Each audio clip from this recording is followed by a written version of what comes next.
Class 9th के सभी विद्यार्थियों, जैसा कि आप जानते हैं कि आपका अर्धवार्षिक परीक्षा का विषय हिंदी का पेपर 9 दिसंबर के दिन है।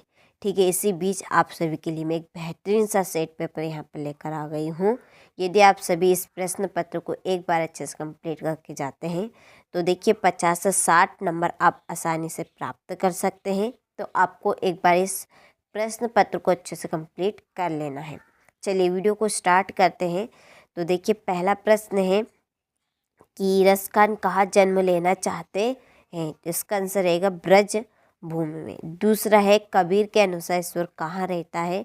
हर प्राणी के श्वास में। वीर रस का स्थायी भाव है। इसका आंसर है आपका उत्साह। ठीक है, चलिए तो स्क्रीनशॉट आप ले लीजिए यहाँ से। इसके बाद में है अगला प्रश्न कि लेखिका मृदुला गर्ग की नानी के पति क्या थे। बैरिस्टर थे वो।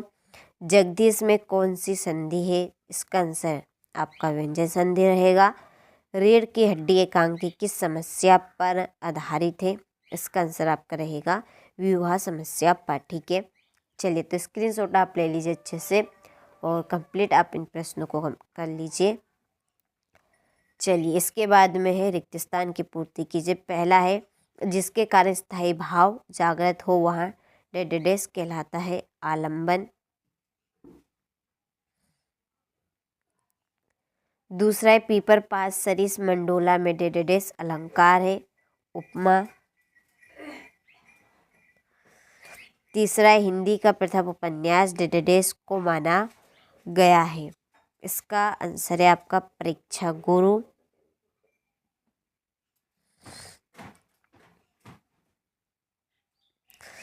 चौथा है उमा ने डेडेडेस की परीक्षा पास कर ली। इसका आंसर है बीए की। पांचवा जूता डेडेडेस से हमेशा कीमती रहा। किससे। टोपी से। ठीक है, छठा है डेडेडेस आए बने बड़े बंठन के सवर के। कौन। मेघ। चलिए तो आप अच्छे से यहाँ से स्क्रीनशॉट ले लीजिए। ठीक है, और अच्छे से कंप्लीट कर लीजिए। अब बढ़ते हैं अगले प्रश्न की ओर, जोड़ी की ओर।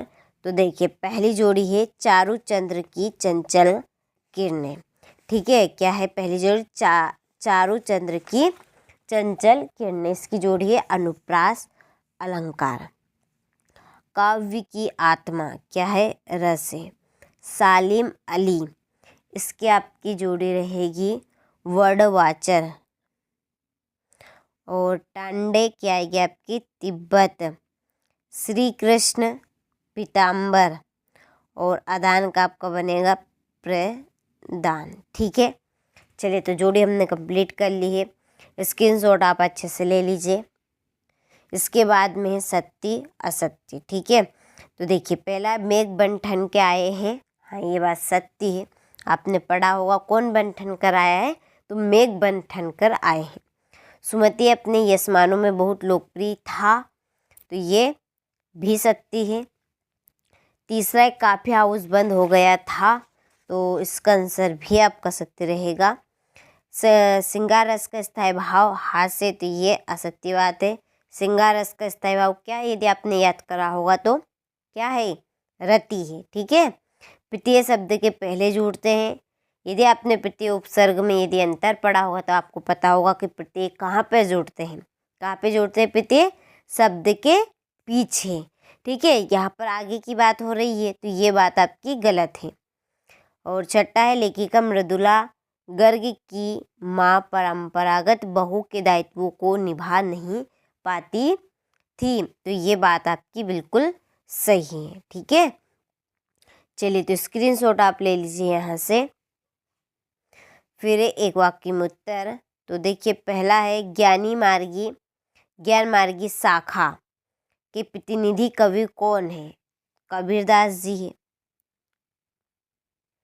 कबीरदास।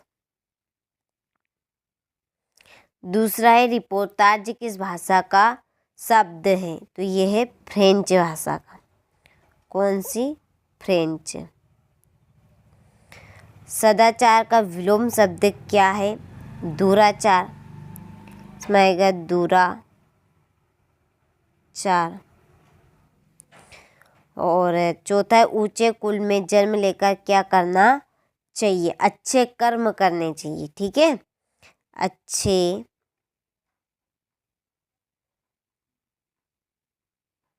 कर्म करने चाहिए। चलिए, तो स्क्रीनशॉट आप ले लीजिए यहाँ से चारों प्रश्न के आंसर का। इसके बाद में है 5वां प्रश्न, कहानी के कितने तत्व माने गए हैं? 4 तत्व माने गए हैं। पर दादी ने आधा लोटा पानी किसे पिलाया? चोर को। ठीक है, किनको? चोर को। और ये कहानी के कितने तत्व माने गए हैं? तो ये आपका यहाँ पर गलत है, 6 अंक माने गए हैं। ठीक है, ये आपका 5वें का आंसर बनेगा। किसका? ये 5वें का। ठीक है, 6 अंक माने गए हैं। चलिए, तो स्क्रीनशॉट आप ले लीजिए यहाँ से। देखिए, यदि आप सभी वार्षिक परीक्षा के लिए, ठीक है, वार्षिक परीक्षा के लिए यदि आप जुड़ना चाहते हैं तो वार्षिक परीक्षा के लिए आप सभी को 6 मॉडल पेपर दिए जाएंगे विथ सॉल्यूशन विथ पीडीएफ। ठीक है, और आप इस पेपर का भी यदि सॉल्यूशन चाहते हैं, इसकी हमने पीडीएफ तैयार कर ली है, तो उसके लिए आपको डिस्क्रिप्शन में नंबर दिए हैं, आप उन नंबर से कांटेक्ट कर लीजिए। 100% श्योर आपको पूरी जानकारी उसके ऊपर मिल जाएगी। ठीक है, तो चलिए आप कांटेक्ट कर लीजिएगा। तो छठा प्रश्न है, ज्ञान मार्गी भक्ति शाखा की प्रमुख विशेषताएं लिखिए। कवि सूत्रनंदन पंत ने गांव को हरता जन मन क्यों कहा है? ठीक है, तो ये आपके इस तरह के प्रश्न बनेंगे। हास्य रस की परिभाषा, कबीर के काव्य के सौंदर्य, भाव सौंदर्य की विशेषता, महाकाव्य किसे कहते हैं, उनके नाम बताने, कहानी किसे कहते हैं। ठीक है, श्याम चरण दुबे की भाषा से लिखी विशेषताएं, और समाज दिन के आपको विग्रह करके इनका नाम बताना है। ये मृत्यु का तरल दूध किसे कहा गया है और क्यों? ये आपके आ गई संदर्भ प्रसंग व्याख्या। ठीक है, इसमें भी आपको संदर्भ प्रसंग व्याख्या करनी है। और यहाँ पर संवाद लिखना है राष्ट्रीय पर्व यानी 15 अगस्त पर पिता और बेटे का। 21वें प्रश्न में आपका आ गया गद्यांश या काव्यांश, ये उसका थुआ हो गया। 22वें प्रश्न में पत्र आ गया एक आपका, और 23वें प्रश्न में निबंध है। ठीक है,